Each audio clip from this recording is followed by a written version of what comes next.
and welcome to my absolute territory.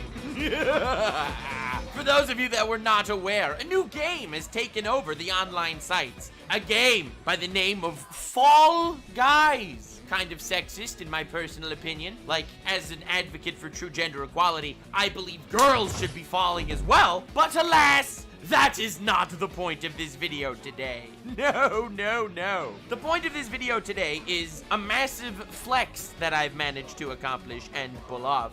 For those of you that were unaware, I, Lord Nuxenor, have the prestigious position to compete in the tournament on Friday, August 28th, 1 p.m. Eastern Standard Time. A glorious tournament. The tournament in Fall Guys, where me and my partner, Moist Critical, will be taking on some of the greatest names and faces in our generation. Ninja, Dr. Disrespect, and so on. So I've decided I had to undergo a training arc, as it were. So now allow me to tell you the absolute greatness of the flex. I managed to get into this freaking awesome tournament that I'm really excited to take part in, and link to my Twitch is in the description. I'm going to be streaming that tournament live. It's going to be huge. But the flex is that I managed to get into this tournament whilst sucking at Fall Guys. That is correct. I got into this tournament before I even played the damn game. And then I was like, oh, wait a second. Now that I'm in this tournament, I should probably undergo an anime training arc to get good, or at least get decent. But I figured maybe I should make myself lose on purpose as much as I can, so that my first win would be during the actual tournament. I think that would be a massive flex. So while most people would be like patting themselves on the back for being good at the game, I am patting myself at the back for being ass at the game, but still getting into this freaking massive tournament. That's where we're going with this, okay? I do a collaborative stream every Sunday with a whole bunch of people, and I've been playing Fall Guys on Sunday for like a 4-hour period of time. What you're about to witness is the absolute greatness, not of the gameplay necessarily, but how I am in fact the evil mastermind of Fall Guys. I am like the anime antagonist of this game. As we know, the anime antagonist does not usually win at the end, but he's generally more interesting than the protagonists. So, honestly, there were so many hilarious moments during this stream of me trolling my friends and annoying them. I had to do this and make it a video for the channel because honestly, it was so much fun, and I wanted you all to be a part of it. Let me know in the comments if you want more of these kind of vids of me just, you know, trolling, having fun. 16-bit game to the modern era, Square Enix has done a fantastic job transitioning from 2D to 3D, wonderfully recreating the feel of the original. However, this faithfulness is a bit of a double-edged sword because Trials of Mana throws just about every mid-1990s JRPG trope at you, making its locations and stories feel out of date in spite of the modern graphical overhaul.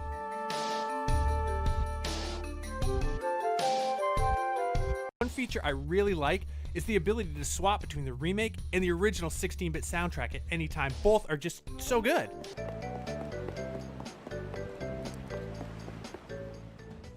These days, a remake can mean anything from a borderline remaster to a complete reimagining, and Trials of Mana is on the extremely loyal side.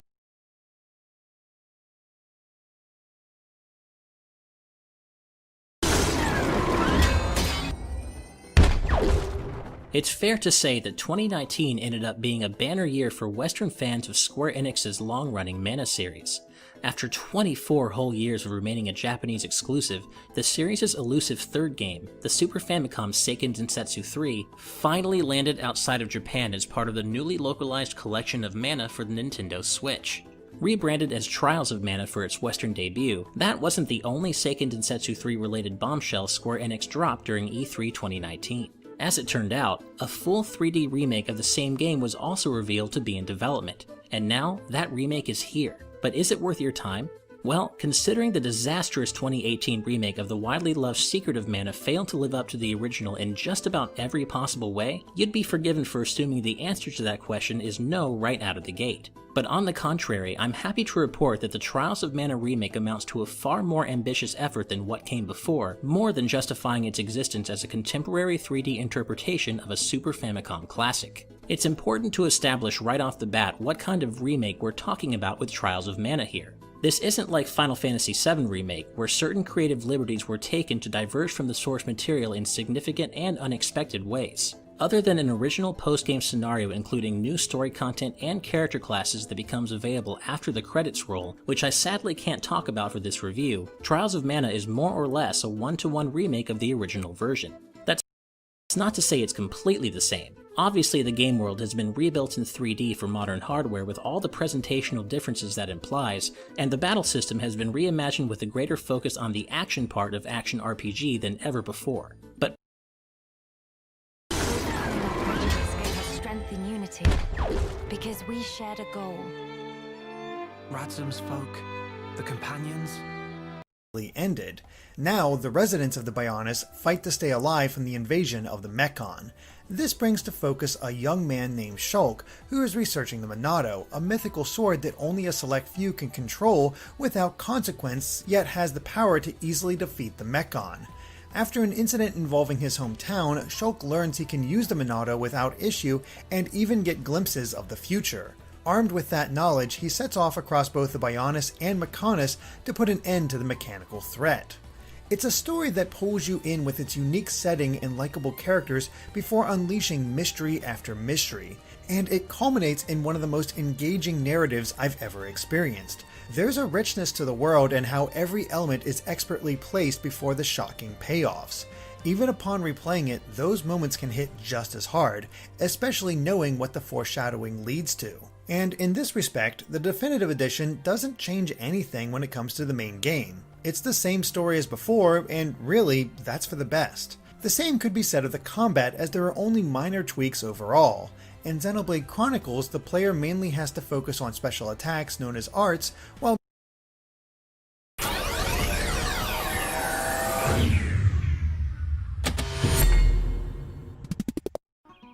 Little Town Hero, a gorgeous cel-shaded RPG from Game Freak, seemed like a reason to be excited, and for the last year leading up to it, realizing it, such as when it made me squat down while rowing. Greetings, Boogie fans! Michael here, and seeking out and capturing really rare Pokemon is one of the most fun aspects of the Pokemon series. That's why shiny hunting is the popular activity that it is. The other day, though, I started to think about what exactly counts as a rare Pokemon. Legendary Pokemon are of course considered rare because almost no one in the Pokemon world has actually seen them. Pseudo-legendary Pokemon and starters are widely considered rare as well because they are really hard to find in the Pokemon world. But which Pokemon? Legendary Pokemon are of course considered rare. Think about what exactly counts as a rare Pokemon. Legendary Pokemon are of course considered rare because almost no one in the Pokemon world has actually seen them. Pseudo-legendary Pokemon and starters are widely considered rare as well because they are really hard to find in the Pokemon world. But which Pokemon are actually numerically the rarest in the games? Which Pokemon are the hardest for players like you and me to find while playing a Pokemon game? I wanted to know the answer to that question, so I spent quite a long time researching to figure out exactly what the rarest Pokemon is in each and every one of the main series Pokemon games. Before I dive into the list though, I have to further clarify what exactly counts as the rarest Pokemon. For the purposes of this video, a game's rarest Pokemon is the species that is found with the lowest encounter rate percentage in the fewest number of places. I will also be considering whether there's some method involved to find the Pokemon that makes finding it substantially harder. Also for this video, each member of an evolutionary line will be kept totally separate from its other stages. For example, Magikarp can be found with a higher encounter rate and in more places than Gyarados. So while Magikarp evolves into Gyarados, effectively making Gyarados not that hard to obtain, what matters is the Pokemon you find in the wild. So therefore, Gyarados is a much rarer Pokemon than Magikarp. I will also be excluding several Pokemon for various reasons. The first exclusion is Pokemon where you can only obtain a predetermined set amount of them, excluding breeding, such as legendaries or starters. Since there's only one of this Pokemon in the entire game, sometimes more, that I guess technically makes them the rarest because there's just one. However, if you know how to get them, they're virtually guaranteed, so they're not as rare because there's no chance involved.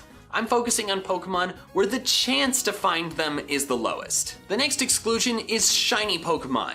Obviously, the shiny form of a Pokemon is much more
more rare than its regular form, so there's not really a need to mention them in this video because they would just be the entire list. Just make everything on this list shiny, like what's the point of doing that?